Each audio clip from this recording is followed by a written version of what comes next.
Good morning. It's the start of a beautiful day. Well, start your day right with a healthy dose of news, fun, and inspiration. Join us on VOP this morning for the latest news, trending topics, and uplifting stories to set your day on the right vibe. From news and current events to lifestyle and entertainment, you are covered. Showing from 7 to 9 a.m. Monday through Friday on VOP TV. VOP TV. Now you have more than a voice.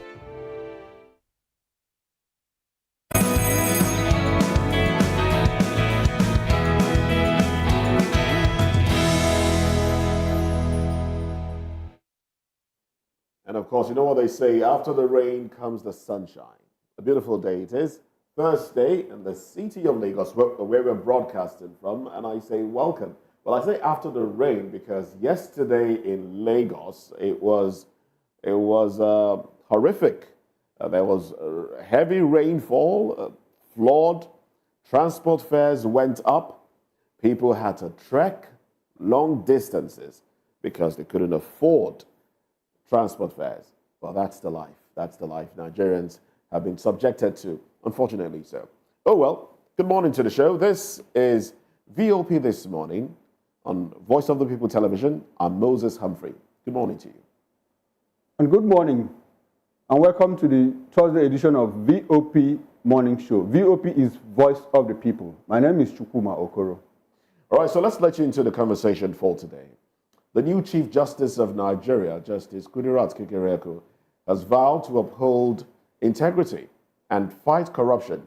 Meanwhile, Yahaya Bello drags EFCC to the Supreme Court over the 8.2 billion naira laundry charges leveled against him. All right, so we'll be focusing on that and a few other issues. Yes, President Tinubu plans cabinet reshuffle amid performance issues. Meanwhile, the Chief of Army Staff raises concerns over security in Nigeria. Oh yes, oh yes. So these are the issues that we'll be beaming our searchlight on this morning. And we'll be joined by individuals that will dissect these issues and give us a better understanding. All right, but for your benefits, for you to be part of the show, make sure that you join the YouTube channel. It's Voice of the People on YouTube. Voice of the People. It's spelled out in full. Click on the subscription button, click on the notification bell, so you get to know when we come your way every time that we do. And don't forget, on other social media platforms, follow us as well. We are at VOP TV Live on other social media platforms. We'll be going into the papers shortly just to take a look, a sneak peek, as it were, on the cover pages of the dailies. We'll do that in a bit. And then later at 9 o'clock, we'll have an in-depth analysis of those headlines. But in the meantime, Chukuma. Well, very interesting stories trending in Nigeria today. Oh, yes. As the presidency has said that it will stay out of NNPCL and Dangote petrol price clash. He will stay out. Yeah, it's quite interesting. The Nigerian government has officially declared that it will not intervene in the ongoing petrol price dispute between the Nigerian National Petroleum Company Limited, NNPCL, and Dangote Refinery.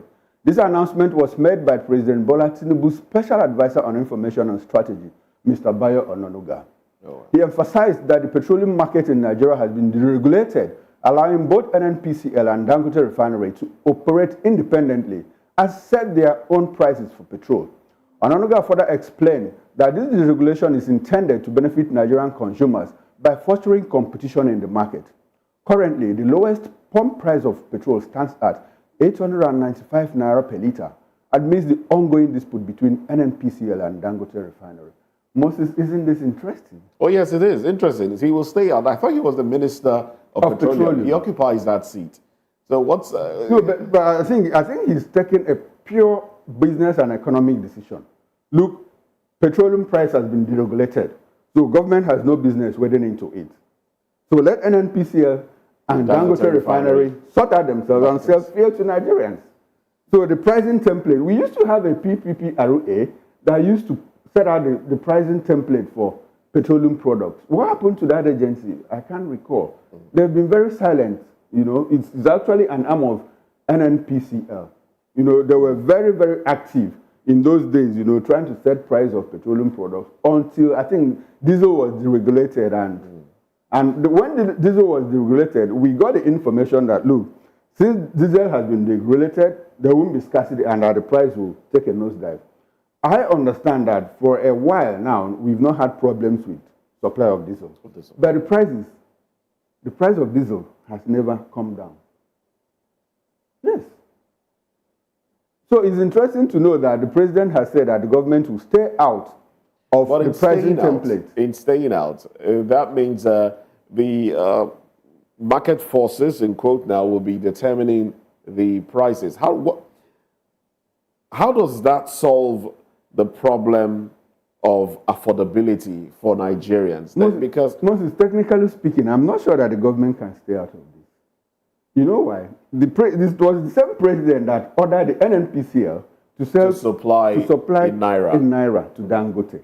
And Nigerians were asking, thank you, Mr. President, if you have given that order, is it also possible that you bring down, if crude oil is selling at, for instance, $80 per barrel, is it possible you sell to Dangote at below that price, a little less than for the benefit of Nigerians? So that, because the end point is to ensure that the price of fuel comes down, probably between 200 and 300 naira, considering the inflationary spikes and all of those things. Is that what will happen in the coming weeks? That is what we need to find out. Well, we'll keep our eyes on that one, and we don't know how much staying out, what staying out really implies, but the price of the bottom line, what concerns the common man is that the price of PMS is brought down. 895 naira, that's what you would get it at NNPC retail outlets, which of course has been taken over now by O&O. No, not OVH. OVH, which is owned by O&O. Which is owned by O&O. And OVH now owns the distribution arm of NNPC. NNPC, yeah. Which is also linked to the president one way or another. Yeah, you see, the issue is that it's more like an oligopoly, away from monopoly, which is even a worse form of monopoly, because you look at two entities, trying to capture a sector. I think that is what clearly has happened, considering the fact also that the NNPC said that at a point, the NNPC was the sole importer of petroleum, of fuel into Nigeria. And again, they said that they will be the sole buyer of Dangote fuel. Though we are not aware now whether other people, other marketers can buy. So all those things these are things that Nigerians need to know clearly, the position of the NNPC and that of the Dangote refinery. So Moses, if you ask me, I think it's not enough for the president to say government is going to stay away. He remains the petroleum minister. But like I said, the end point is Nigerians want to buy cheap fuel. Anyhow, the government does that. Affordability, that's what Nigerians, and availability too, that's what Nigerians are concerned about. Anyway, away from the president's remark, the president has something else to say, as President Bola Tinubu has refused to sign a bill that sought to extend the retirement age of civil servants working in the National Assembly. Now, the bill, which proposed increasing the retirement age from 60 to 65 years and extending the tenure of service from 35 to 40 years, was met with considerable debate and opposition, of course. Well, President Tinubu explained that the decision to decline was in accordance with his constitutional powers and urged the National Assembly staff and management to accept it with understanding. What are your thoughts? The National Assembly. We have a very interesting National Assembly. They seem to be flying a kite yesterday. We talked about this yesterday. Yes. That this conversation around tenure elongation for civil servants might be in line with tenure elongation, possibly for the lawmakers themselves, which might tilt towards tenure elongation for the presidency itself if care is not taken. But what are your thoughts? Moses, I think whatever it is, the National Assembly we have in Nigeria today, like some people will agree, has clearly become self-serving. Self-serving to the point that they are so much interested in, giving themselves so much interested in. I'm looking for the superlative to describe their actions. The intentionality is so intense. Everything they want to do revolves around their own benefits. We have a federal civil service law which states that retirement age is 35, whichever comes first, 35 years of service or 60 years of age. Now we have a National Assembly that wants to circumvent. But regardless of that, that of lecturers has been increased. Yes, there's a reason for that. We'll come to that. So is it not better to have a holistic, reinvention, a holistic rearrangement that will incorporate everybody? Looks like this is only intended for those that work in the National Assembly Service Commission, from 35 to 40 years of service and from 60 years of age to 65. What do they want to achieve? Is it that they are so productive, that we don't want to lose those 5 years? Let me argue for now. Let me argue for. Okay. Now, yesterday we went through the papers and we saw that the percentage of Nigeria's workforce, the tax net now, those that are qualified to work, those that are actually working, and those that are retired, the percentage of those that are retired seems to be almost same thing with those that are getting into the workforce. Don't you think we should come to a point where we just might need to increase the age bracket for those that are within service, so they can work a little longer? That way, the tax net will be extended for some time, and then we'll have the same argument that we had for the lecturers. Use up those that are professionals in the field before you now talk of laying them off and having them delve into other things. Moses, there are two issues I have with this proposition. One of the issues is that, look, if we want to extend the tenure or the years of service of civil servants, don't restrict it to the National Assembly. Okay. Let it run through across board. Let it run through the civil service. That is one. Two, I'm against expanding the tax net. Clearly against that. You know why? Because the taxes we pay, we cannot account for them. Well, so why do you have to increase it? You are taxing Nigerians. You are removing subsidy. You are borrowing money. The economy is taking a nosedive. Infrastructure is dilapidated. We are not maintaining the old ones that we have. We are not building new ones. That's the responsibility of those that have been saddled. That's the responsibility of government. And like we normally say, the buck stops at the president's desk. If anything goes wrong in this country, whether it's insecurity, whether it's economy, whether it's policy or whatever, the president takes responsibility because he is the head of this government. So if they want to expand it, increase it, rather, they should, it shouldn't just be for members of the National Assembly Service Commission. And in retrospect, what we discussed yesterday, why would the Senate and the National Assembly want to extend their tenure from 4 to 5 years? What have they done with the 5 years given them? Moses, I don't buy that idea. I don't. Oh, well, let's get into the papers now. Let's take a look at stories that made it to the cover pages of the dailies. We'll be back in 10 seconds.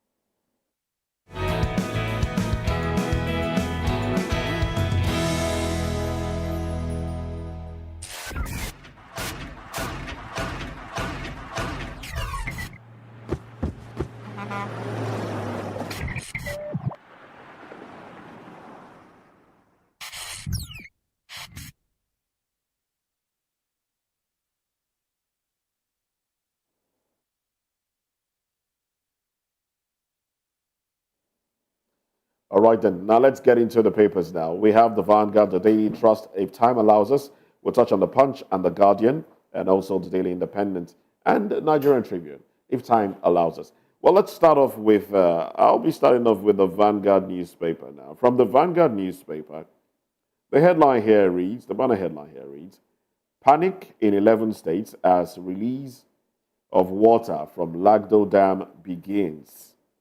Panic in 11 states as release of water from Lagdo Dam begins. Well, states activate measures to mitigate impact of flooding, set up IDP camps. Confusion tales of hardship as relocation order comes into effect as some communities refuse to obey. 25 observer groups thumbed down Edo election. Labour Party was rigged out. Reps Kakas, Igbenedion, Okodua, Obaseki's ex-aide, hailed Governor-elect Okpewolo. And October 1 protest, hashtag End Bad Governance. Organizers propose virtual meeting with police as rights group take protest to Vanguard, seek release of detained protesters. All right. And then going further, we have Bobrisky in trouble again for allegedly bribing EFCC officials with 15 million naira. We also have cabinet rejig to be based on minister's performance, presidency. Tinubu won't interfere in Dangote NNPCL fuel price feud, presidency. Catholic Church to Tinubu, speak out on fuel price controversy. FG raises NYSC members' allowance by 133% to 77,000 naira. All right. Okay. Congratulations to Youth Corps members. Well, these are the headlines from.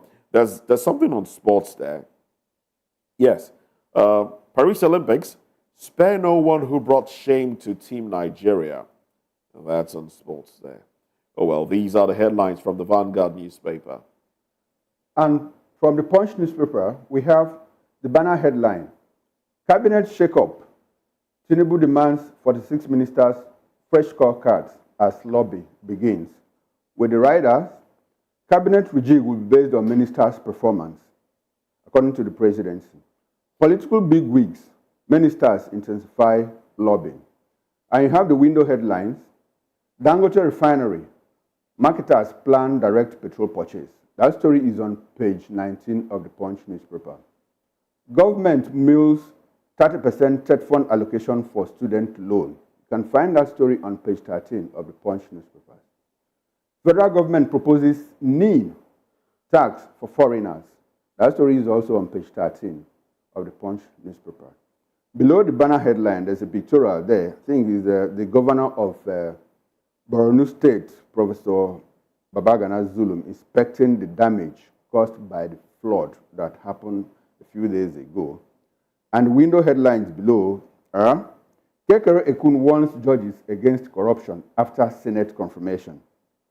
Bobrisky, minister orders alleged bribery probe. Falana plans suit. Edo poll marred by vote buying delay, according to NBA observers. That's all from the Punch newspaper. And to the Nigerian Tribune, starting off with the banner headline, of course, fuel price, Tinubu won't intervene in Dangote, NNPCL, NNPCL TIF, they say, presidency. Confirms cabinet reshuffle, imminent, says 30% TET fund. Resources, 30% TET fund resources will go to student loan support.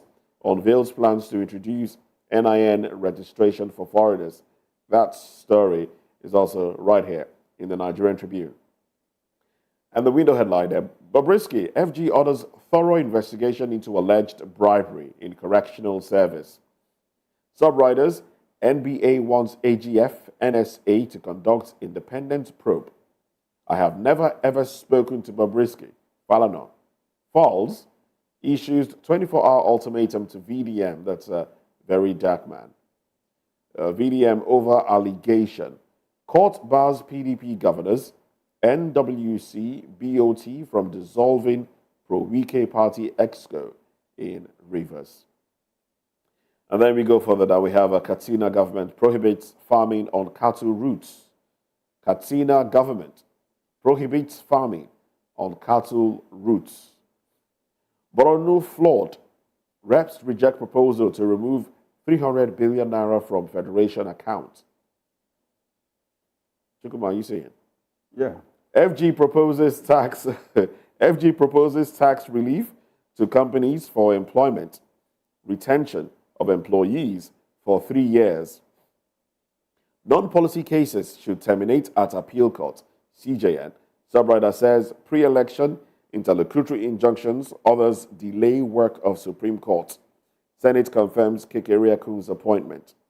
FG increases core members' allowance to 77,000 naira. I think we can take another headline before. Yes. Let's have the Daily Trust. The banner headline in Daily Trust reads, "Hardship, civil servants to go to work twice a week." And the rider reads, "Even feeding is difficult. Only Lagos, Ogun, Osun approve of days. We pretend we don't know what's happening," according to a director in the civil service. "It will lead to low productivity," according to an analyst. That's a pictorial of the Federal Secretariat in Abuja. Yes. And you have another headline there. "Publish your investigation report. Discharged female soldier tells Army." That's quite interesting. Yes, publish your investigation report. Discharged female soldier tells Army. And you have the window headlines below. Kekere-Ekun confirmed as CJN. Vows not to condone corruption. 2009 agreement. Salaries. ASU gives federal government 14-day ultimatum. And Bobrisky, federal government probes allegation against prison comptroller general. That will be all from the Daily Trust newspaper. Well, yes. We'll take a break now. When we come back, we'll get into the conversation for this morning. And, of course, like we did say earlier, we'll be starting off with the Chief Justice of Nigeria. Congratulations to her, by the way. Kudirat Kekere-Ekun. Well, she has vowed to uphold integrity and fight corruption. Well, we also have the conversation around Yahya Bello, who is now the one, the hunted, has turned out to be the hunter as he drags EFCC to the Supreme Court over the 80.2 billion naira laundering charges and the activities of EFCC in recent times. Let's talk about this when we come back. And when we come back, actually, we'll be joined by Dele Fanimo, who is a journalist, a social critic, and VOP in-house political analyst, and Dr. Ganiu Oluwashola, managing partner, KJP Professional Services. Well, they'll be joining us to dissect this when we come back from this break. Stay with us.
Good morning. It's the start of a beautiful day. Well, start your day right with a healthy dose of news, fun, and inspiration. Join us on VOP this morning for the latest news, trending topics, and uplifting stories to set your day on the right vibe. From news and current events to lifestyle and entertainment, you are covered. Showing from 7 to 9 a.m. Monday through Friday on VOP TV. VOP TV. Now you have more than a voice. From the views on the street, we go to bed empty hunger, to the blaring horns of a hustling city, the loudest voices of the common man got a medium to be heard. This particular administration, they were coming unprepared. It's not a bad thing to renovate the president's lodge. Through top-notch programming, unbiased reportage of news, sports, business, entertainment, and cultural documentaries, Voice of the People 90.3 FM became a symbol for 21st century media. And now, a new baby is born. Voice of the People Television, VOP TV, youthful, full of vigor and penchant for excellence in the continent's media space, exposing the wrongs, applauding the rights, dissecting the news without fear or favor, through factual and accurate stories and contents. Corruption kills three things that makes a society. Representing the interests of the people and giving them a voice. Voice of the People TV is here to stay towards building a fair society. VOP TV, Voice of the People Television, truly a voice for the people.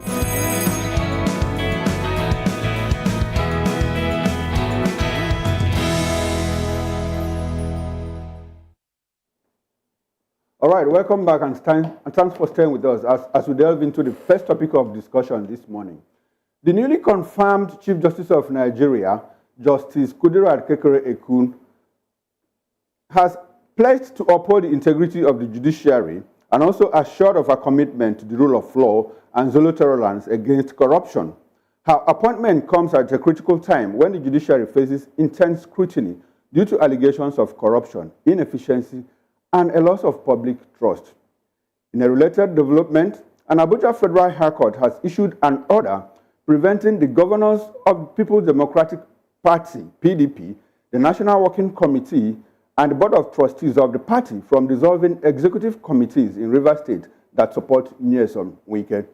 The court also prohibits the formation of any interim committee to replace these executives at the state, local government, and ward levels.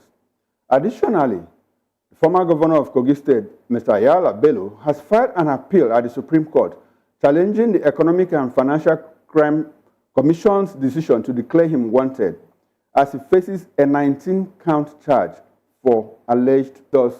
Two gentlemen who will help us make sense of this topic as we delve into it. We have Mr. Dele Fanimo, a seasoned journalist and a political affairs analyst. We also have Dr. Ganiyu Olushowa, a tax consultant and a political analyst. Gentlemen, you are welcome. Good morning, Nigerians. Good morning, and thank you for having us. I'm glad to be here this morning. Thank you very much. We are happy to have you. Mr. Fanimo, let me start with you. The new CJN was confirmed yesterday by the Senate, and she has pledged, not just pledging, she says she's committed to upholding the integrity of the judiciary and that she is very willing to fight corruption. You know what our judiciary has passed through in the past few years. What do you make of her statement that she is willing to fight corruption? Well, it's just a stamp on the fact that there is corruption in the judiciary. Because if you don't have anything to contend with, you don't fight such things.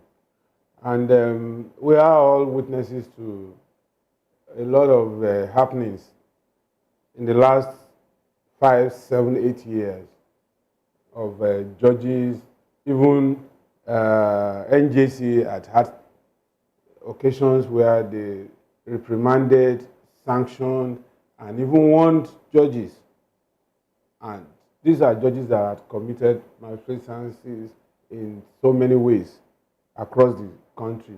And that also erodes the confidence of an average Nigerian who believes that the last resort is to approach the court because he feels he will get justice.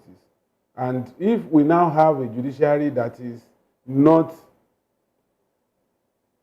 up to date enough, committed to anti-corruption, and also dispensing justice without fear or favor, then we have a problem in the country. The point is this. I think it's beyond mere saying. Do you think she has the capacity, the capability, considering that she is also carrying a baggage?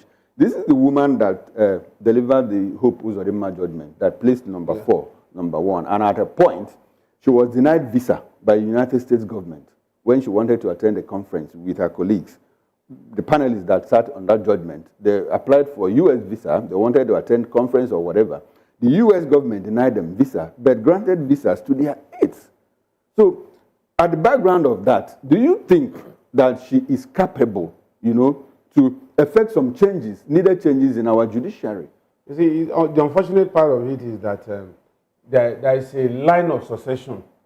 So that precludes any alteration to the status quo. Because the line of succession is the next person to her now is automatically a new CJ if she leaves office. Whether the person is fit or not. Is that the right thing? Is that the right thing? That's why I said that's quite unfortunate. That it's unfortunate that even no matter all you are talking about, if actually she has committed some of these offenses, even the president cannot upturn the status quo. Okay, she will still be appointed. But that does not mean that our integrity should not be called to question. But unfortunately, you have a rubber stamp Senate too that will not even say anything contrary to the norm. All right, before we come to talk about how CJN should be appointed for credibility to be seen in that arm of government, let me come to you now, Dr. Ganiu Oluwashola. The incident that happened in 2019 cannot be forgotten anytime soon. Nigerians are, reminded of it. I might have to remind us of the figures in that Imo State election of 2019, where Emeka Ihedioha was adjudged to have won the election. Now, let me remind us of the figures, really, because the figures were Emeka Ihedioha of the PDP was said to have won by a total of 273,404 votes. Uche Wosu came second of the Action Alliance with 190,364 votes. And Abga's candidate, Ifeanyi Ararume, came third with 114,676 votes. And Hope Uzodinma came fourth, according to votes, with 96,458 votes. But there was, contestation of the results. And at the end of the day, 7 justices, 7 of them, which included Kudirat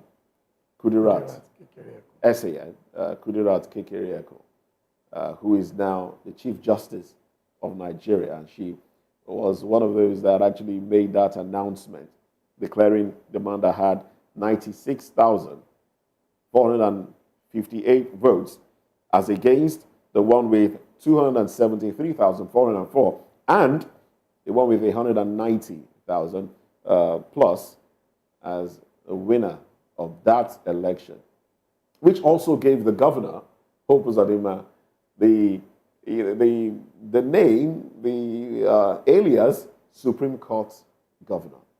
Because, I mean, Nigerians felt this was an aberration. Some Nigerians would say this was corruption. But here we are.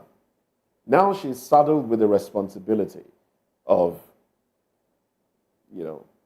administering that ministry, that arm of government, and she wants to fight corruption. She has said she has vowed, actually, to fight corruption. One would ask, one is tempted to ask, has she seen the light? Has there been some sort of repentance? Or is this a political statement? Is this telling Nigerians what they want to hear? Should Nigerians be confident that Justice Kudirat Omotomori Kekere-Ekun can and will fight corruption? So that's why I always say we should be careful of precedents. We don't know what tomorrow becomes, right? And we should be careful of how we deal with things, because our statement does not reflect who she was in the past, right? Because either must go to equity, also must go with a clean hands. We remember, you will recollect in 2020, she was denied access to the US. Yes. Her visa was rejected, yes, was not approved, right, in 2020 because of her involvement in the Imo election. And that's right? because the international community judged that as a corrupt action. That's a broad day robbery. So you have a precedence of this, right? And there have not been any other thing, because immediately it happened, Nigerians are good at, they dug out what happened in Imo and show her a scorecard, right? You see, it's unfortunate that in this kind of environment, we celebrate injustice. I remember there's a country, I'm trying to recollect their name, the president came into power and it was discovered that he was involved, he was a lawyer then, that he was involved in aiding and abetting on justice case, and they told him to step down, and the other party came into power. Right? This is the same environment, because there are precedents that show it. But now we see, now you come, yes, we appreciate, like some people will say, talks are cheap, right? But what shows is our evidence, our scorecard, right? What have she done in the past to negate what she said? She said she's disciplined, she's known for integrity, and people said that, hey, don't go far. This is a corruption that just happened in Imo State. And what do you have to say to it? So these are things that, it's just like a story I had in a year, some years ago, of a man that went to the police station to report his case of an armed robbery that came to his house. And when he was writing his statement, the DPO came in. Guess what? The DPO was full dressed in his full regalia. So he couldn't write the statement again because you are reporting the thief to the thief. Oh, okay. So he just said, there's no need to write a statement again. So we should be careful of precedent. And when we are to put things, yes, it's a landmark, the first female and every other thing. But the thing is just, we need to, okay, if she's not the first female, we need to weigh the precedent, because that position is it's a position that is highly sensitive, that could give an average Nigerian that there's a hope that if I'm found wanting in a situation like this, will I find a good justice for my case? She has come to say, look, election cases will terminate at the appeal court. It won't even get to the Supreme Court. It won't get to the Supreme Court. It will terminate. She will ensure that it terminates at the appeal court. Isn't that some sort of balance? No, you can also, because Supreme Court, there's some, perhaps for governor, it terminates at the appeal court. But when it gets to presidency, it gets to Supreme Court. Like the Supreme Court, we have the letter N and the letter say, look at what happened between then President Buhari and the former Vice President Atiku Abubakar. It was the Supreme Court that gives the final judgment on their case, right? Even the case of this past election between the president, the former president, and Peter Obi, and the current president, it was the Supreme Court that gave the case, unless they want to pass another constitution and say that every decision ends at the Court of Appeal, that they don't need to go, then they will need to amend the Constitution in that regard. Okay, let me stay with you on that. Is it in her place to say that elections will terminate at the appeal court? Because it's a constitutional matter. It was the governorship elections used to terminate at the appeal court before. Then we had an electoral act that was amended that now took it up to the level of the Supreme Court. So is it in her place to do that? Or is she telling us that she's going to go to National Assembly to ask, for a review of that electoral act so that all elections will terminate at the appeal court? That said, two of you made very instructive statements. Mr. Fanimo said something about hierarchy. Appointments are based on hierarchy. So we already know, short of any eventuality, the person who will be the next CJN is already known. Now, my point is this. The issue of confirmation, she just spent like 2 hours in the Senate, and she was confirmed, as a substantive CJN. I took time to study what I already know. I know that in the United States, the appointment of Supreme Court judges is a very serious matter. There are so many things they consider: the person's political leaning, if any, the person's judicial philosophy, if any. And I checked, I discovered that the least time spent in confirming a Supreme Court judge in the United States is 12 hours. In the case of Sotomayor, that was appointed by Barack Obama, it took 17 clear hours. There was one that lasted 32 hours put together. Now we have a Senate that she came to read a speech and she was asked to bow and go. What does that portend for our judiciary? Is it the proper thing to do? I always like running back to America because that's where we copied our presidential system of government from. So can we be cherry-picking about the one that suits us and the one that doesn't suit us? Or should we actually emulate them? Mr. Fanimo, what should we do? As a matter of fact, only last week, Mexico changed the mode of appointing judges by making them go through elections. And we were here looking at it as strange. And they also have a reason for doing that, because they found out that integrity tests needed to be conducted before a judge is appointed, because the man sits atop a man's life. The judge sits atop somebody's life, and it's a matter of life and death. Somebody who is corrupt, you are telling him to pass a death sentence on a capital punishment. Somebody who is corrupt, you want that person to sit atop a case where the life and livelihood of somebody else is involved. You are putting people's life on the line when you appoint somebody that has history of corruption. And I want to say that corruption does not start and end with stealing public funds. If you use your office to influence things, you use your office to abuse certain privileges, you have committed corruption. And in this case, we have seen cases in Nigeria that, I remember those days when the 12-2-3 saga, one of the clauses was that this case should not be set as precedent in any other future cases. What does that say? It means we know that this judgment cannot be cited in future, but we gave it for certain reasons that is beyond the law. So, if we have somebody like Kekere-Ekun, perhaps maybe the judiciary, the Senate felt that with whichever way they will be upsetting the status quo. That's why they allowed her to go. Going forward, I think what we should be talking about is if there could be an amendment to that hierarchical moves that precludes anybody contesting or questioning integrity in the process of appointing judges, particularly at the Supreme Court.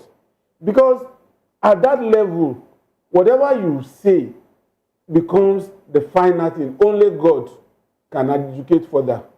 And we have seen cases in this country that blatant robbery had been committed by judges, even at the apex court, that you cannot even challenge. So we need to find a way of ensuring that not just because you sit, it's just like in the civil service, if you are productive or not, every 3 years you are assured of promotion. And that's why you find, and that's why it is still a way of corrupting the system. Because if I know that no matter my productivity, I still have to wait 3 years, along with somebody who has not done anything for mass promotion, I wouldn't put on my best. And that's why to get to the civil service, nothing is going on, except for the hardcore professionals that are minute in the system. All right. Dr. Ganiyu, I'll ask you the same question. Are you satisfied with the way we elevate people or judges to the position of Supreme Court justice? Should we also talk about issue-based appointments? Like, we need to understand where the person stands on certain important issues, like LGBT, like abortion, like she already mentioned that election cases should terminate at the appeal court. Should we consider all these things? And the issue of hierarchy is one thing that is bothering a lot of Nigerians. Should it be a step-by-step thing that, oh, you already know who is going to be the CJN in the next 5, 6, 7, 8 years?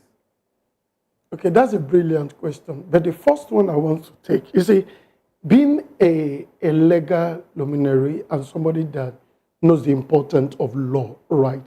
You wouldn't even come up and say that. You can say that part of the thing you are going to establish when you get to office is to ensure, not come in with a lot of confidence and say that this thing will stop at the Court of Appeal. It's a proposal. Right.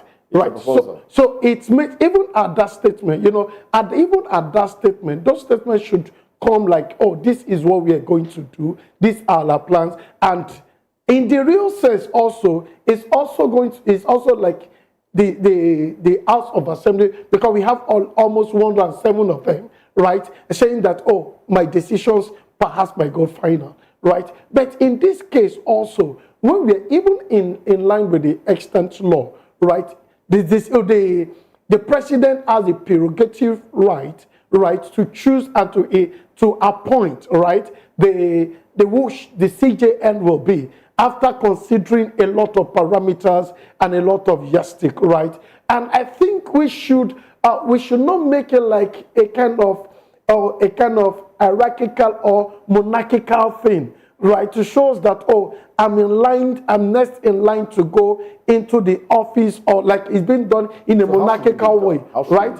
It should be done based on precedence, right? Based on your record. In real sense, your record should speak for you, right? Because that's. But if you don't attain a certain position, you won't have a record to show.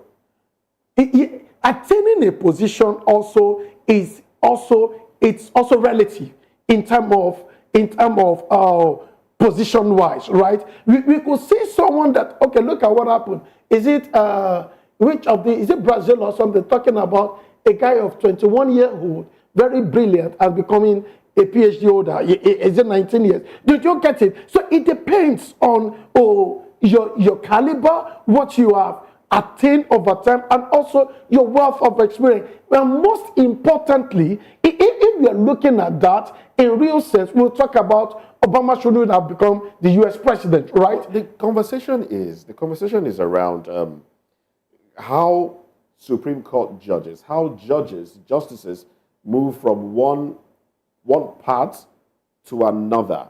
All right, we've seen cases where, because one is related to a politician or someone in power, they are recommended for a position. They are recommended as a high court judge or something like that. And some have said these people may not have spent the required number of years practicing. But it is largely based on who know who or who knows who. All right? So, and that basically sets them on a pathway to occupying higher positions in time as they are pushed up the ladder. We saw a situation where the former CJN gave his daughter a position. I can't remember exactly which one now. But how should these appointments come?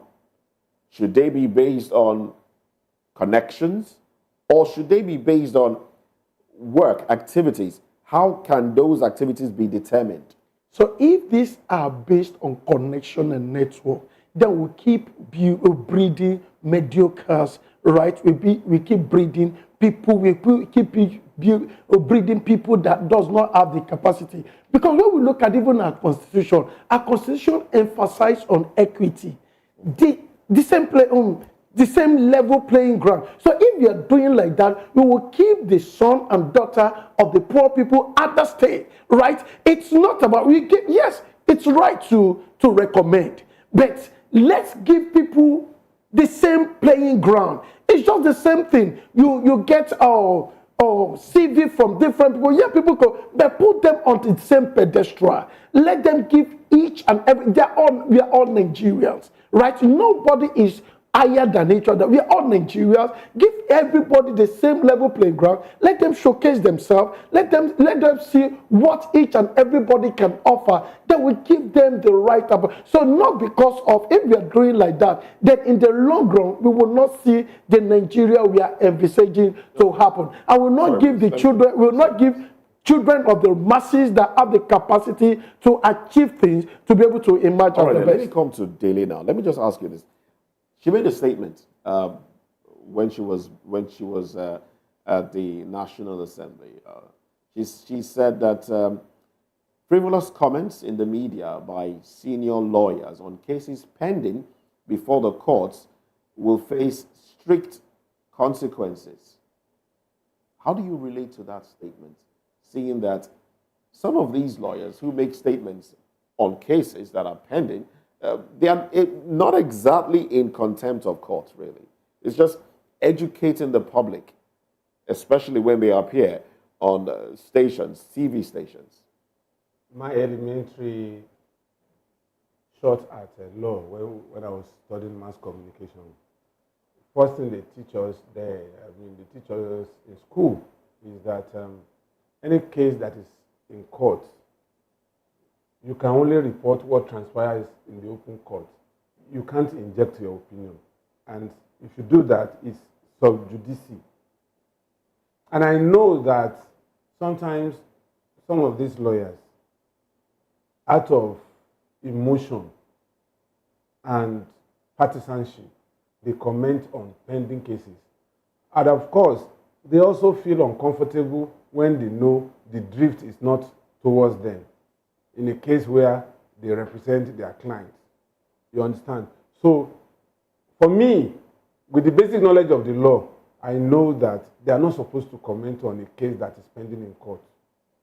You understand? So, sometimes those lawyers also, they err on the side of the law. And if she's saying that, let's wait and hold her to that promise and see how far it could go. Because it is elementary in law that you don't comment. I remember that when I started this practice, journalism, some years back, I was posted to the court. And as a naive rookie, I went straight to the accused to ask questions. But because I was in suit, so the policeman guarding the accused felt I was a lawyer. They allowed me.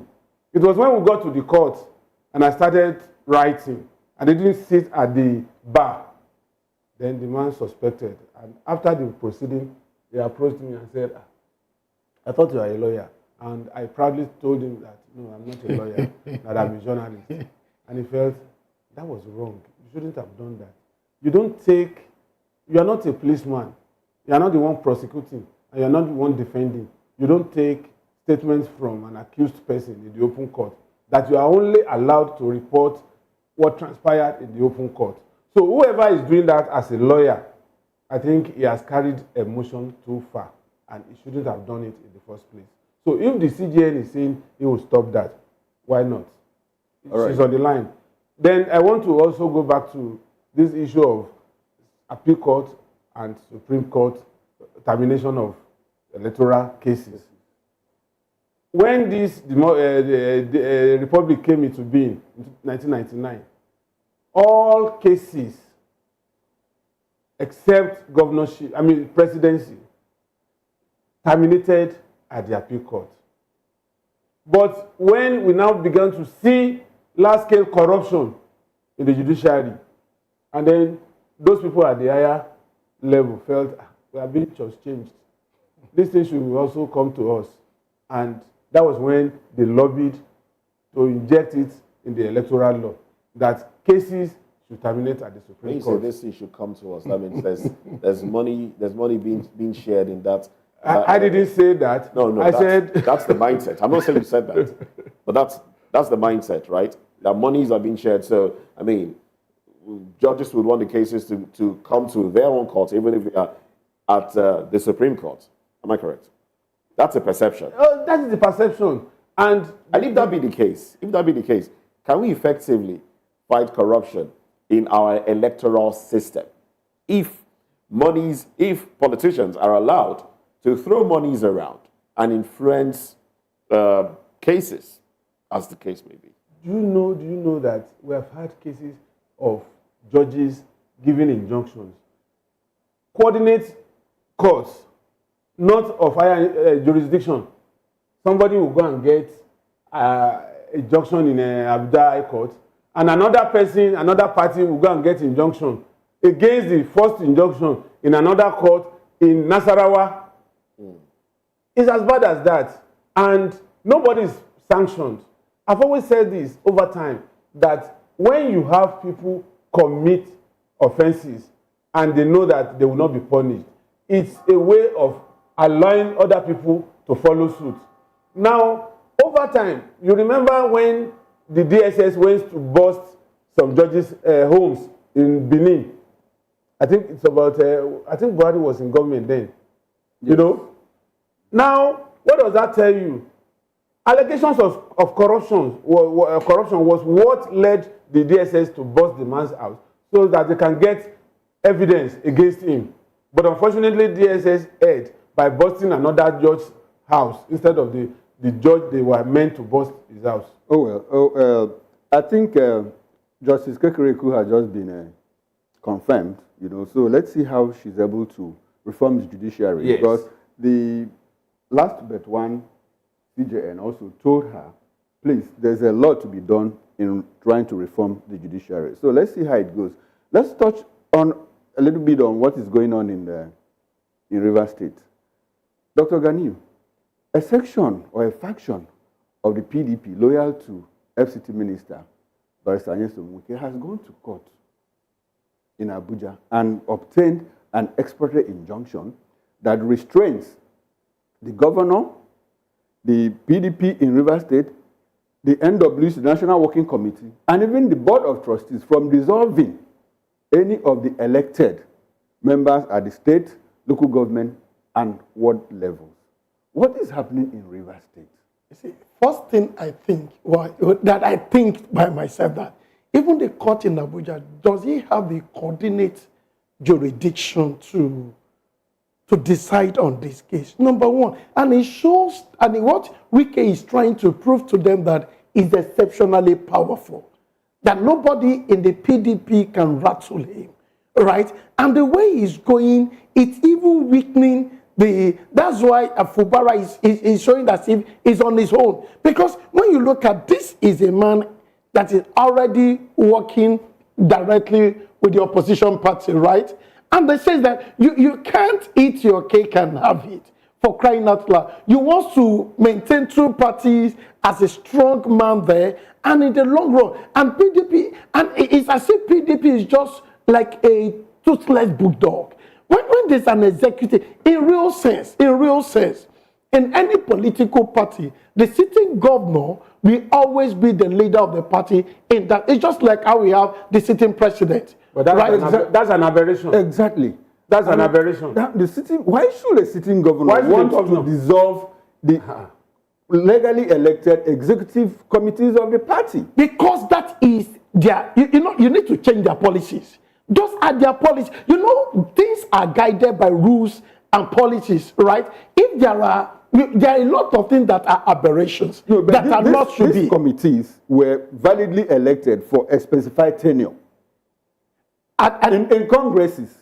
So why would the state governor or anybody like the NWC, BOT, or who want to dissolve a committee that was validly elected? But look at what is happening in the Labour Party also. But in the real sense also, you look for people that are loyal to you, right? You see, it's just psychological thing, right? And also you look at who wants to, you look at what Fubara did, his predecessor practically appoint his commissioner. Even the minister, his commissioner for finance was practically working against him. And he says that I can't continue like that. And he changed his seat, right? Because in the real sense, if he's not watching his back, what happens overnight? He could be impeached. What happens overnight? He could even forget that he has been a governor. So in real sense, you look for who will watch my back, who will help me to retain this position. Nobody wants to come overnight and discover that he's no longer holding the seat. So you won't blame him for that, because he also needs to ensure that his roof is not leaking, right? That his house is well formidable, and he could go to bed to sleep. That is why he's trying to ensure that these people I have on board, are they actually working for me or working against me? And even if it's Wike that is there, I can bet you Wike will do more, right? So we can't blame him, because if those people there, they are working against him and they will not help him to achieve his ambition, so he can throw caution into the wind. My submission. What role is Governor Wike playing in River State? Is it proper? Let me start by saying I disagree with his postulation on some of these things. Because one, how could you, times are in this country that political party leaders were the head of the political party and they superintend over their candidates, be it governor or president. As recent as NPN, UPN, governors take recourse to Awolowo and the likes of Babalayode and Olaniun Ajayi and all of them that were Awolowo's disciples then, before they can do anything. And they were guided by the 4 cardinal programs of that party. It was when the Third Republic came that we have executive governors and presidents superintending over parties. And that is the fallout of what is happening today in Nigeria. It is an aberration if we want to go by how parties are formed and how parties are run. So the fact that Fubara feels is uncomfortable to allow those in that committee to exist does not mean that it's right by planning to remove them. All right. You understand? So whatever it is, Wike would also have a say in that party, because Wike is also a stakeholder in that state as far as PDP is concerned. Nobody has removed him from PDP. All right, nobody has said he has been expelled from PDP. All right, then. He was also having before we run out of time, we're still talking corruption cases. The CJN, and she's spitting fire right now, saying a lot of she will fight corruption. In line with this, we also lend our voices to things happening in Rivers State. Now let's move away from Rivers State now. Let's come to Kogi State. Yahaya Bello has been in the news lately. 80.2 billion naira charges against him by the EFCC. We saw his movement to the EFCC sometime last week, where he said he was presenting himself. And then afterwards, we saw the EFCC invade the Kogi State Liaison Office where he was lodged later that night. And then now he's dragging the EFCC to court. He's charging the EFCC to court, basically. And the EFCC has also come out. The news today has it that the EFCC is leveling another charge of 110 billion naira against him. So it's away from the 80.2 billion naira, which he eventually presented himself to the EFCC for. Whether he was attended to or not that day, we don't know. You said that he was there. He went to the office. The pictures that we saw online was legit because he was there. But the EFCC are saying, there was a conversation around, okay, he wasn't attended to, and the EFCC wanted to arrest him. All right, the conversation So if he was not there, how would they have said they want to arrest him? Well, the conversation was they wanted to arrest him. They wanted to arrest him. So they asked him to go and then invaded the lodge because they wanted to arrest, they wanted the news of him being arrested to be in public domain. But the sitting governor, Usman Ododo, did not allow that to happen. And, we've seen all that has happened. But now that he's charging EFCC, he's dragging EFCC to court, and EFCC is also bringing up another charge, 110 billion naira now. What do you make of this drama? The whole drama is a very good script for Nollywood, I tell you. And it shows the shenanigans in this country. And it's a big shame to Nigeria that such thing is happening. Now, listen to what you just said. You were looking for somebody. He came to your domain. And after you refusing to submit himself initially. Let's not forget that part. Yes. And you now said, go. Let me arrest you in the full glare of the public so that people will know that I've arrested you. Who does that? I mean, it doesn't add up at all. Now, you started with 80.2 billion naira. And now you are raising the bar to 110 billion naira. Fresh charges.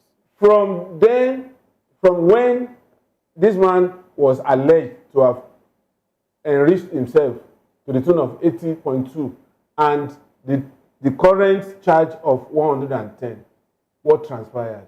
Was it that they went back to Kogi State to investigate, or new documents were presented to them?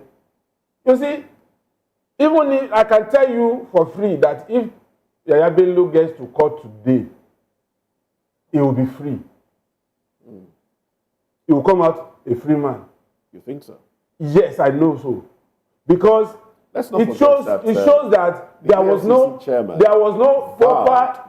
The EFCC chairman anybody can just show bragado and say he will do this, he will do that. That's just by the way. What I'm telling you is we have seen cases in this country that unfortunately, sir, EFCC will be the one to bungle the case even before it gets to court with improper and inadequate investigation.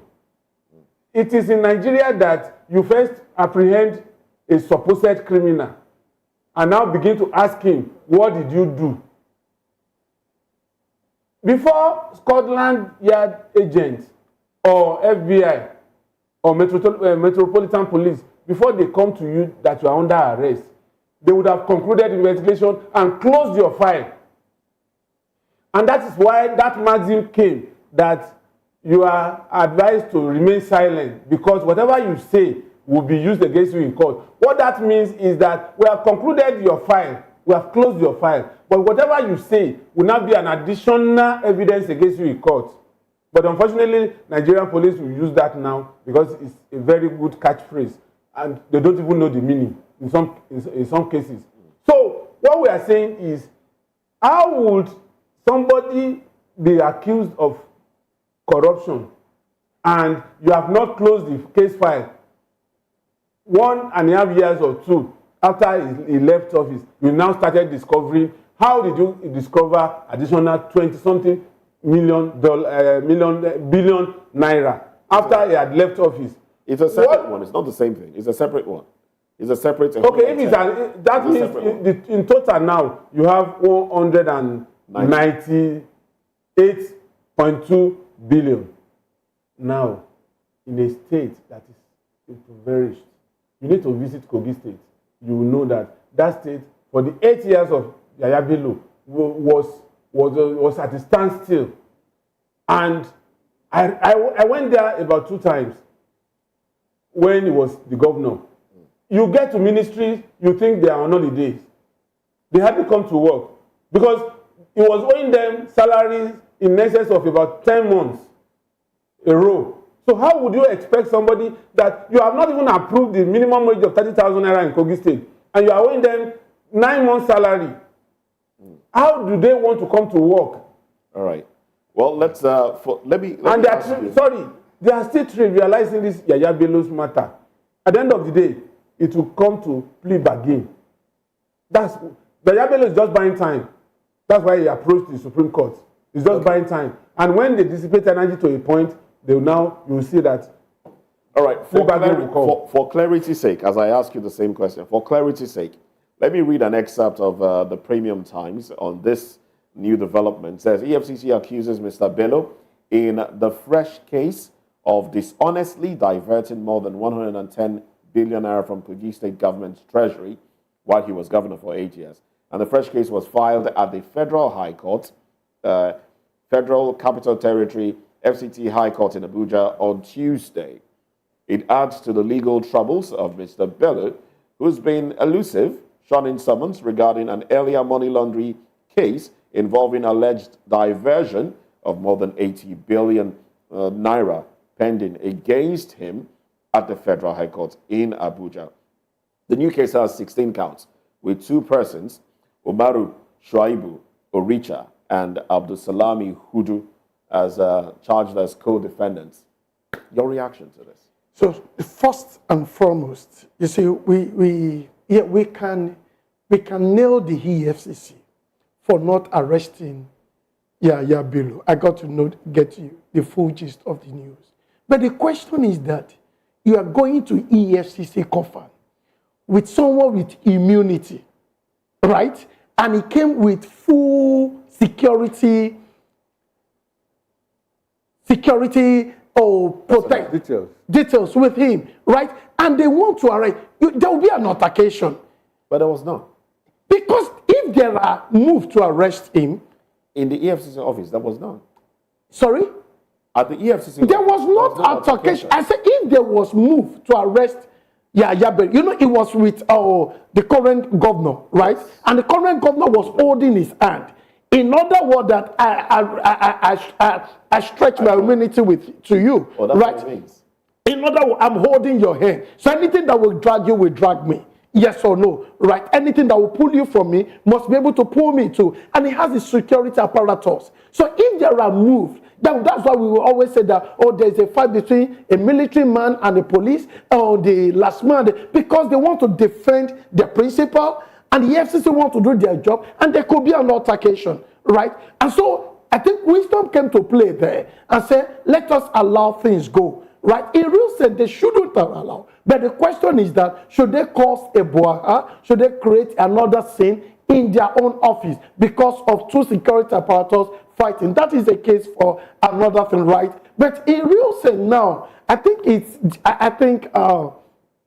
Kekere-Ekun should, SAN, the CJN now, right, should use her office. Our office should use Yaya Bello case to prove our integrity and discipline, right? Because it's crystal clear, right? We could say that, you see, if Yaya Bello goes scot-free, then there will be issue. Because we have a precedent. Part of the allegation was that he paid his children's school fees in advance from the state that are suffering. And the school came out and said, you are right. And they returned the money back to EFCC. There have not been anything to counteract them. That is one case there, right? Even if if the 110 billion is overblown or anything, these are things that if I say it, a guy is in Osun State, he stole 3 yams, it's 3 or 6 yams, and they sentenced him to jail, right there and then. And if we see this kind of rascality in our political palace, right, and in an environment, it's just like what they say, you need to get to Kogi and your heart will bleed. And say that can someone be so perhaps let me I don't want to use the word heartless, take so much money from this environment, because there will be a money voted to them from the central, from the presidency to develop that state, and you now corner such money, and you now say that the effrontery, you see, these are 2 effrontery and audacity coming to place. First, you tell them that I cannot attend to the case in Abuja. Come and situate it in Kogi for me to discuss with you. That is number 1. It shows that you've underplayed here. The second one is that I don't play with at the lower league. I'm going to Supreme Court. And now let's go and talk at the Supreme Court. So the question is that he has the courage that when you get there, the case should be thrown away. And so this should be used as a litmus test. Dr. Ghani, I'm happy that you have brought in the Chief Justice of Nigeria into this case. Should we be looking at the Attorney General of the Federation or the Chief Justice of Nigeria? Because clearly, the AGF, the Attorney General of the Federation and Minister of Justice, is the one that supervises the EFCC. The question should be, why is EFCC unable to apprehend Yahya Bello? I think that is, don't you think that should be, that is where we should be looking at, and not yet on the desk of the CJN? Because, I mean, the CJN can practically not do anything until the case is brought before her court. Many years ago, when I was in the banking sector, there's what we call aiding and abetting. No, so for crying out loud, yes, I must have helped you to come to power. Then you shield him with so much, because you know there's this immunity. I'm not even talking about the immunity, because clearly Yahya Bello doesn't have immunity. It doesn't have immunity. Those details it doesn't have it. Behind him don't have immunity. Now, my question is this. Should we be looking at the CJN or the AGF? Because it is the AGF that clearly can order the EFCC to apprehend by any means possible Yahya Bello and bring him to court for trial. Whether or not he's in the custody of the governor of the state. Or not. Yes. I think that is where we have the problem now. So you are right in the room. But the sense also is that I think there are a lot of things that have been put in place to arrest the man, and they say that they don't know where he is. But the question is that if it was an ordinary person, right, you would have unpicked it. Look at what happened to the former governor of Imo State. Oh, is it Mimo? What's his name? That he was in his house in Abuja when he was a senator.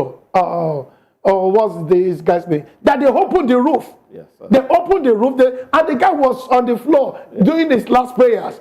They don't get it. So what happened to that? You see, we have a lot of drama. I think this should be like a litmus test.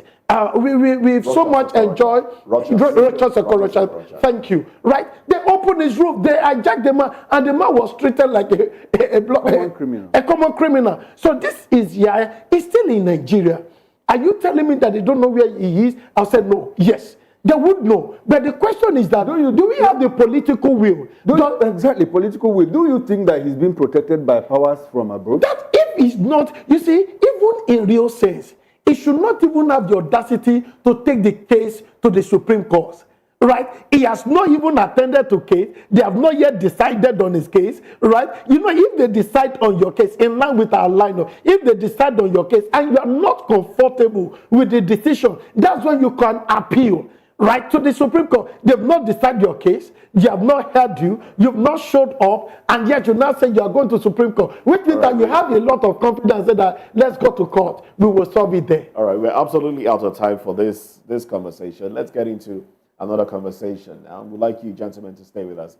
President Tinubu plans cabinet reshuffle amid performance issues. Meanwhile, Chief of Army Staff has raised concerns over security in Nigeria. Let's talk about this when we come back from this break.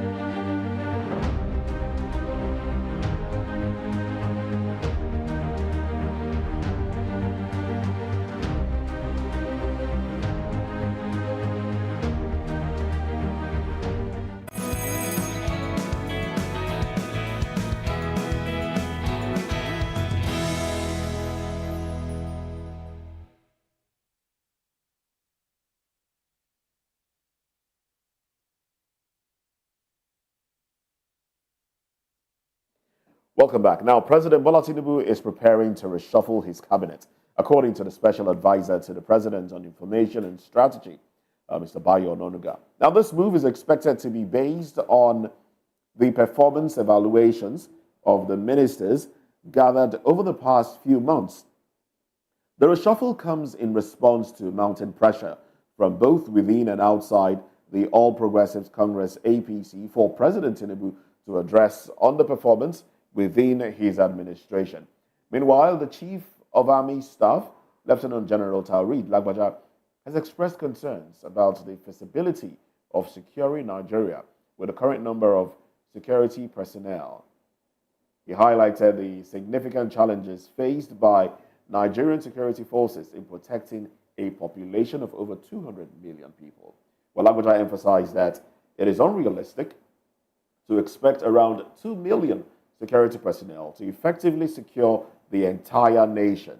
He called for increased investment in expanding and strengthening the security forces. We'll still have with us Dr. Gani Oluwashola, Managing Partner, KJP Professional Services, and Daily Fanimo, a journalist, a social critic, and VOP in-house political analyst. Gentlemen, the police is crying out. Yes, I beg your pardon. Nigerian Army. But talking about security now, security personnel and their numbers. Just yesterday, the police gave out checks to the families of over 200, I think over 250 or 300, yes, over 350 deceased to the families of 2,500. Okay, thank you very much. More than 2,500. So the families of more than 2,500 deceased police personnel. Their families were given checks as compensation for their time in service. And we have also seen how enlistment is done. There has been a constant decline in enlistment into Nigeria's security arm, both the police and the army. We've seen a constant decline. What exactly is the problem? Except Nigerians losing faith. There's money there. There's money there. And Nigerians losing faith in a desire to want to protect its territorial integrity. Let me start with you. I think that is the word. Nigerians. I think when we were growing up, I have this incline to be a military person. Oh, you wanted to? Wonderful, right? You see, why? Yeah, I just want to be there, at that right? Time. At that time, You right? have respect for them. Full respect. You know, when we were growing up, you don't see a military personnel outside. You see them outside, something is wrong somewhere. They have this full respect. Their cloth is well starched. They work with high confidence and high courage, right? And you see so much respect. And perhaps I also go to command children's school. So you see the euphoria, the admiration there. And they have this global respect. You don't see them for bribery or corruption. What changed? And look at what happened. Now, corruption went into that. I can tell you that, you see, most of this thing now, you send these people to war without good ammunition, right? And those people they are fighting against, they have ammunition that are stronger than them, right? And also in that space, do you get it? You see, this issue of this, what they call it, a bomb blast in Borno State and every other thing, they say, and they voted so much money, and so much money you voted into the system also increase the appetite for corruption because people will not allow those insurgencies to stop. Because once you stop, those kind of money will stop coming, right? And you now see a lot of this military, the junior officer, discover that even the money is not snowballing to the lowest rank of them. And when they send them, even there was a case that came to the forefront and said that even before they come, they've already instructed them that go into once they get them there, search them and take them. So and they're not superhuman beings. They're human beings like us, and they also need our protection. Look at what is happening in Zamfara, Katsina, and Sokoto, that we have this guy here, Tunji Bello. And one of these one of these local government that have a lot of local government, they only have less than 30 police people to protect them. And I think they have like 6 guns or 3 guns. So how will they, then tell me, how will they disappear and reappear?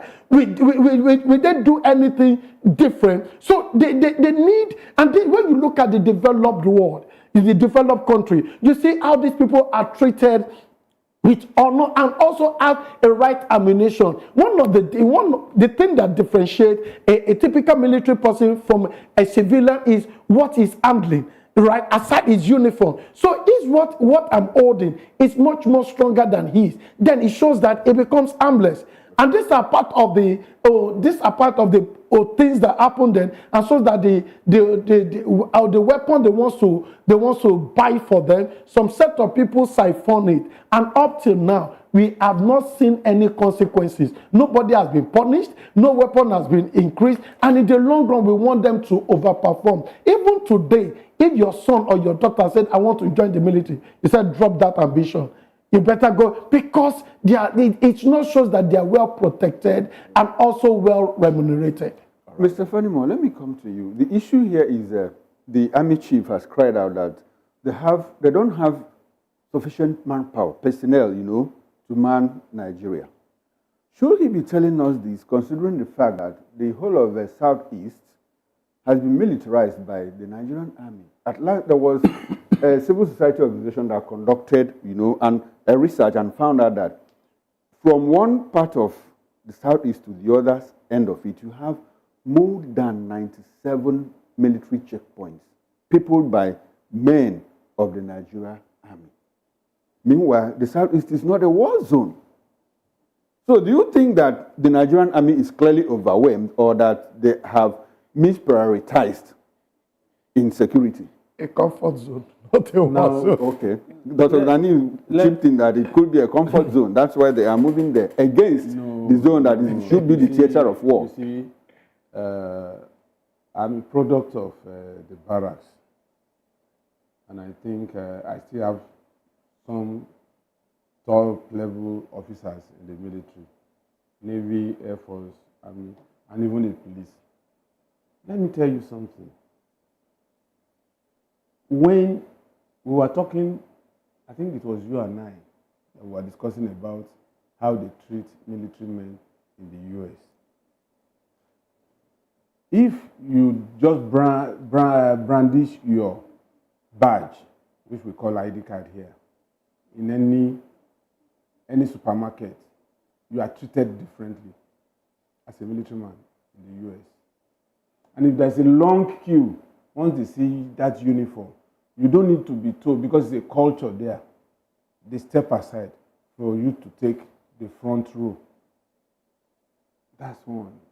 And then every military man, be it officer or man in the U.S., is well protected up to his immediate family. So when they are going on international operations, they are sure that somebody is watching their back at home. But in Nigeria, it's a different ballgame. When you are going to a long-term operational exercise, you are supposed to earn your salary.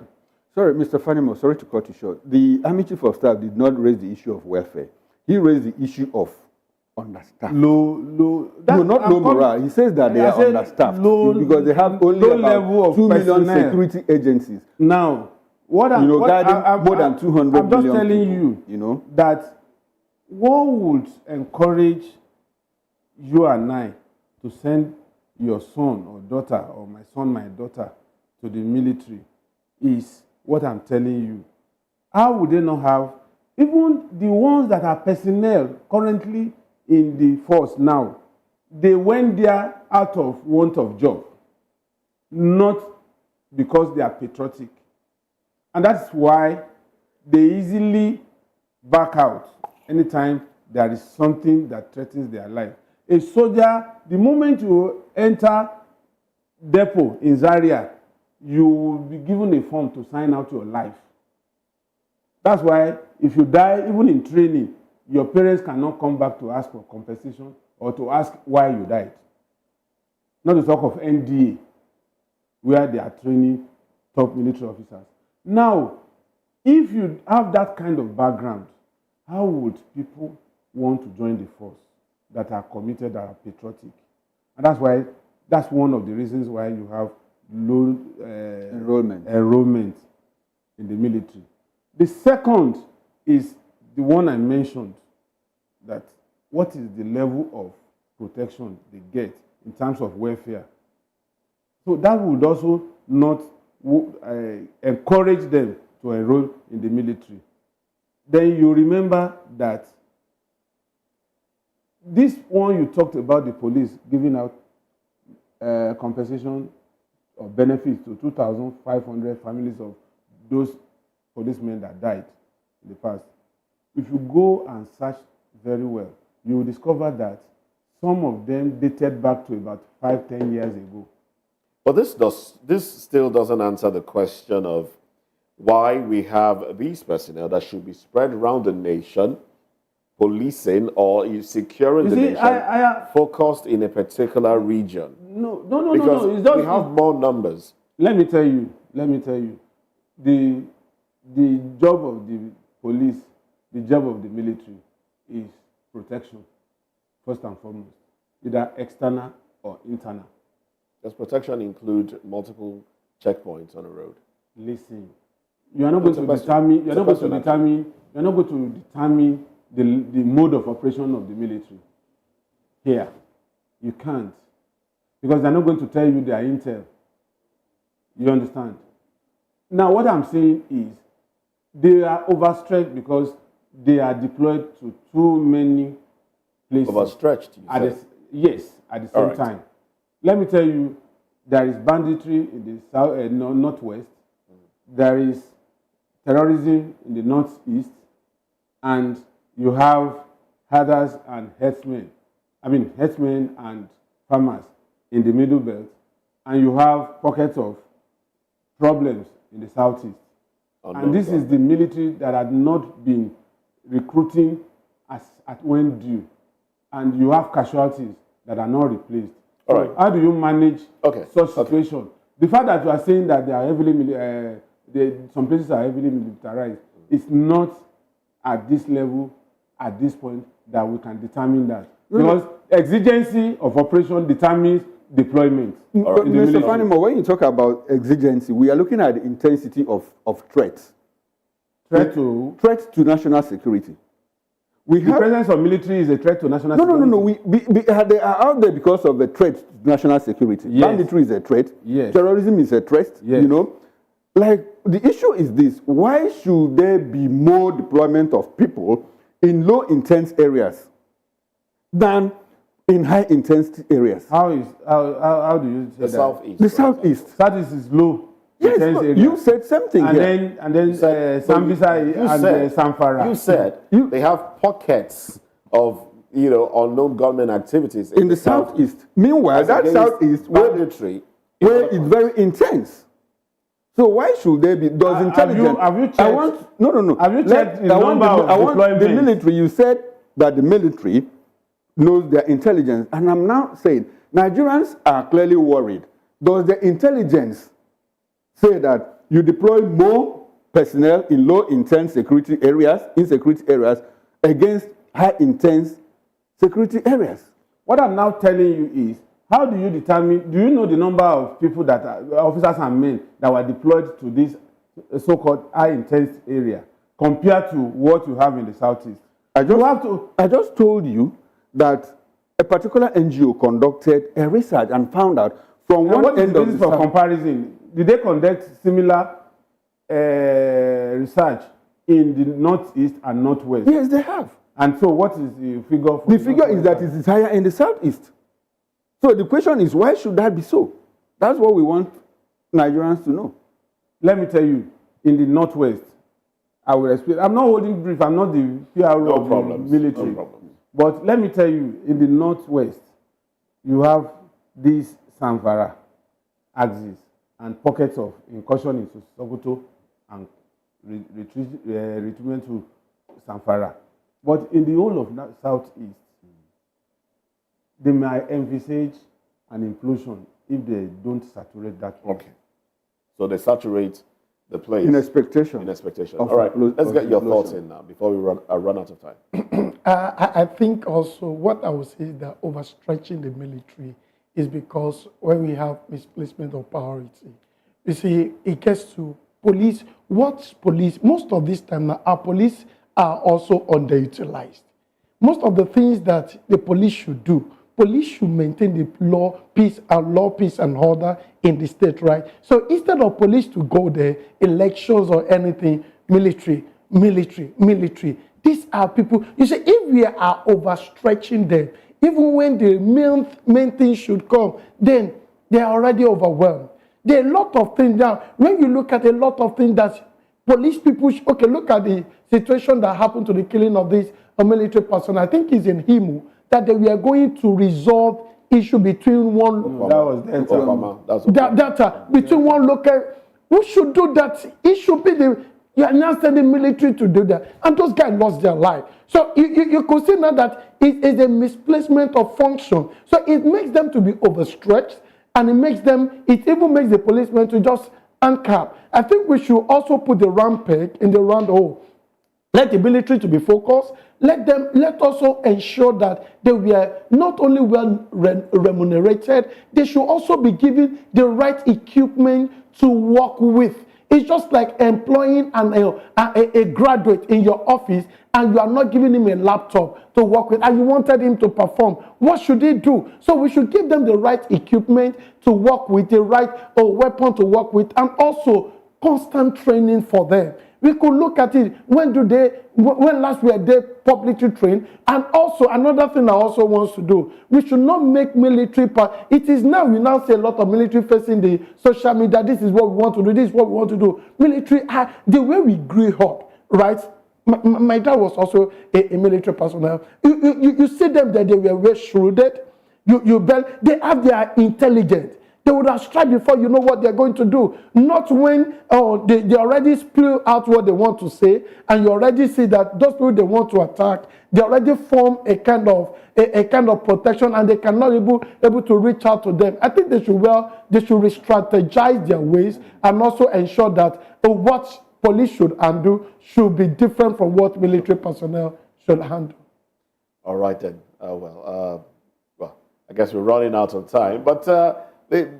Let's just get our thoughts in on the conversation around yes, the President Bola Tinubu has said, or according to Bayo Ononuga, that yes, that he wants to reshuffle his cabinet. Mr. Adele, is it late in the coming or what? What do you think? Should he have done this before now? It's not late in coming. Okay.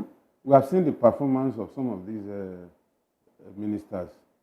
Some are abysmal, some are average, and only a few could be seen as stellar. On overall, how do you rate the cabinet? The cabinet is, on a scale of 10, I'll give it 4. So it needs to be reshuffled? It needs to be reshuffled. So what do you expect? Well, what we expect now, given the antecedents of the president, if the constitution would allow it, it should be more of technocrats and less of politicians. We have technocrats running. No, you see, no. You see, most of these ministers, if you begin to extract them, if time permits, would have started extracting them minister, one by Minister one. Of Finance, CBN governor, and all. No, CBN governor is not. I know he's not a minister, but he's a technocrat. He's a technocrat. We have Tunde Ojo. Tunji Ojo is not a technocrat. He has a background. He only has ICT background. Yes, that does not make him a technocrat. No, technocrats are not people who only worked in government. No. Where has it worked? He worked in the private sector. Where? He worked in the ICT sector. On top of my head, I can't remember the particular company, but he is highly entrenched in the ICT sector. Dr. Ganiyu Oluwashola, it's probably not worked in government, but he's a technocrat, clearly, because he's a tax what I'm consultant. saying, I'm not saying anybody that works in government is a technocrat. What I'm saying is, a technocrat brought into politics through appointment is different from a politician who sees politics as his career being brought into government. Those ones have... Do you know why Lagos State is working? Lagos State has not produced a politician as governor? That would be another question. Is Lagos State working? Apart from That's a Tinubu, different question. It's a different question. Is Lagos State working? Different question entirely. All right, Dr. Gani, We'll talk about that the one president intends to reshuffle his cabinet. What do you expect? It's a normal thing to do. That is, if he's not going to use it to play to resolve a political cause. That some people have come to power. Let me reshuffle it and bring another people so that I could take care of everyone to be taken care of. If not that, it's a good thing. Everybody change. You don't change a winning team, but if they are not winning, you change them. And also, my question is, who determines the performance of the ministers? Number one, their principal. Their principal. Yeah, their principal. Let's not forget that an app was set up for Nigerians to adjudge their performances. And they didn't take the HAP serious. You see, if they do the HAP again, because the HAP was done then, and people thought that they're going to Ojo was given a pass mark. Yes. Omar was given a pass mark, right? Even they didn't mention Yaso Wike, right? But some people were given a pass mark. They were saying some people should be sacked on the spot. But the question is that there's one thing for you to appraise. There's another thing for the principal to say it goes there. So that's why we said that we could be subjected to appraise. If they throw it again, people might not even need to pay attention to it. Another thing I want to say much more informally, that the presidency has a lot of things to handle. He should please step down as the Minister for Petroleum. Let us get a technocrat for that. Because apparently it's more or less like perhaps the NNPC boss is the one acting in that capacity. I'm just assuming, right? It has a lot of things to handle, right? Dr. Gani, on a score of 1 to 10, how will you rate the president's cabinet? The president's cabinet? Yes, the president's cabinet. Even an average Nigerian will raise them 2 over 10. Oh, 2 over 10. That's your. But that's not coming from you. No, that's your judgment. Is that your judgment? You say even an average Nigerian. Yeah, He's not saying because you don't look like an average Nigerian. Honestly, you see, I was listening to something today. We said that we can't judge our president because he has not spent it. He came to office the time that Argentina president also came to office. Look at what is happening in Argentina. All right, we're absolutely. Did you get it? So we look at trends. We have trends to attend to. We're absolutely out of time. I must say a very big thank you to you, Dr. Gani Oluwashola, Managing Partner, KJB Professional Services. Thank you for coming. Thank you for having me. Well, Dele Afanimo, I do expect that you will stay with us as we get into the paper review. All right then. Well, he's a journalist, a social critic, and VOP in-house analyst. Thank you very much for staying with us. On the Morning Show. I'm not a journalist, I'm a reporter. Okay, he's a reporter.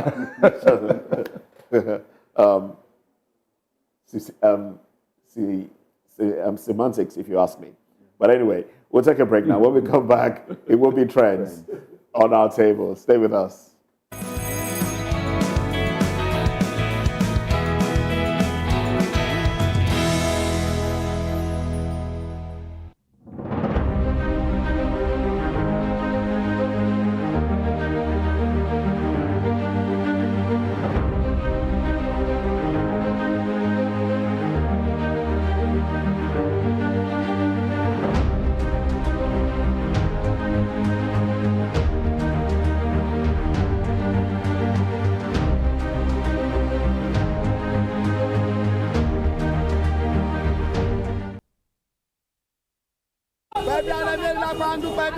Good morning. It's the start of a beautiful day. Well, start your day right with a healthy dose of news, fun, and inspiration.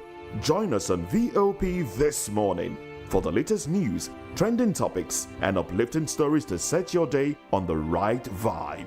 From news and current events to lifestyle and entertainment, you are covered. Showing from 7 to 9 a.m. Monday through Friday on VOP TV. VOP TV. Now you have more than a voice. From the views on the street We go to bed empty hunger.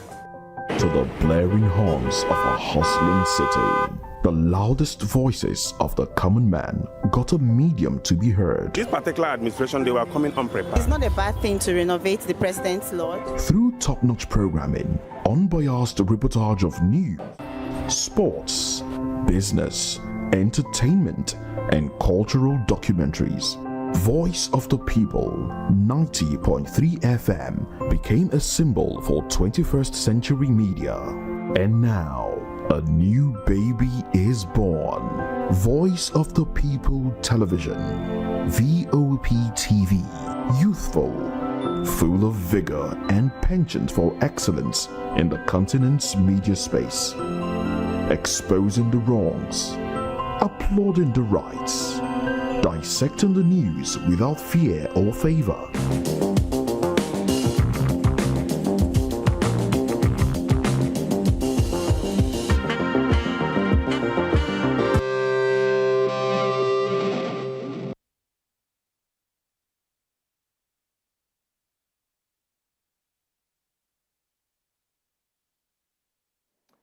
All right, so we have Chisom Eyinaya joining us. Take us into the world of trends. Chisom, what's happening? Good morning. Good morning. Good morning. Good morning to you. Good morning. All right, to trends. The Economic and Financial Crimes Commission, EFCC, has summoned popular social media personality Bobrisky and Very Dark Man for questioning over an alleged 50 million naira bribe. The allegation emerged after Very Dark Man released the voice recording of Bobrisky, which quickly went viral. The recording claimed that Bobrisky had paid 15 million naira to avoid persecution for money laundering. Very Dark Man has stated that he will not honor the EFCC's invitation as he does not reside in Lagos and is concerned about his safety if he travels there. Meanwhile, Bobrisky has denied paying 15 million naira to have the money laundering charges dropped, calling the audio fake. All right, we have two comments, one from Chris Eyes. This person said, "This is bad as it goes deep down into the justice system. I always knew Bobrisky or Uncle Bob did not go to prison because man was looking too healthy." All right, another one from Same OG. "It's simple. EFCC should provide surveillance tapes of Bobrisky in prison to show transparency." I think this is like the best thing to do if he was truly in prison.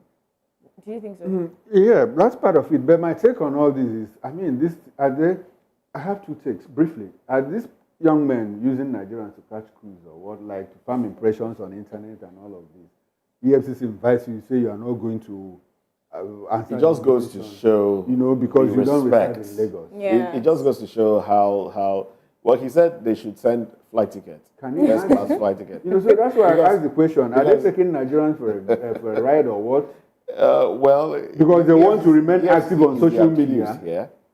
The EFCC is the accused here. Okay. EFCC officials have been accused of collecting bribe to temper justice. Was he in EFCC custody? Yes. Or in a correctional facility? Well, it was said to be, charges were dropped against him.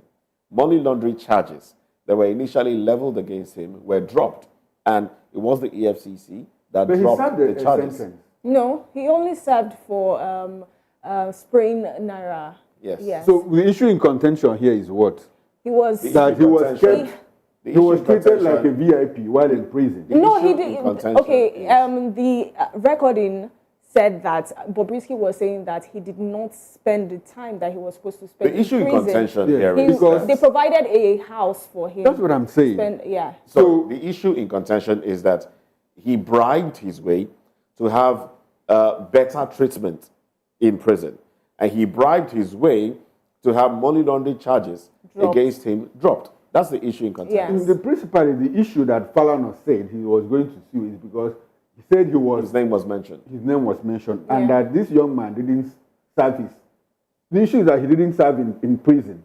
That's part of the issue. And my take on this is this. I think the NCOS also has a question. VIP section. No, not VIP section. They should have a question to answer. Somebody who was sentenced. That's why the EFCC is being called upon to. Exactly. So whatever it is, anyway, we'll talk more about it. The issue should be resolved. It's not something that like you fly it in the face of Nigerians. EFCC has invited you, and you are saying that you don't live in Lagos. No, there is no part of Nigeria. You're looking at it from the angle of respect, right? For the institution. For the institution. But the same institution invited a Nigerian, and he did not show up.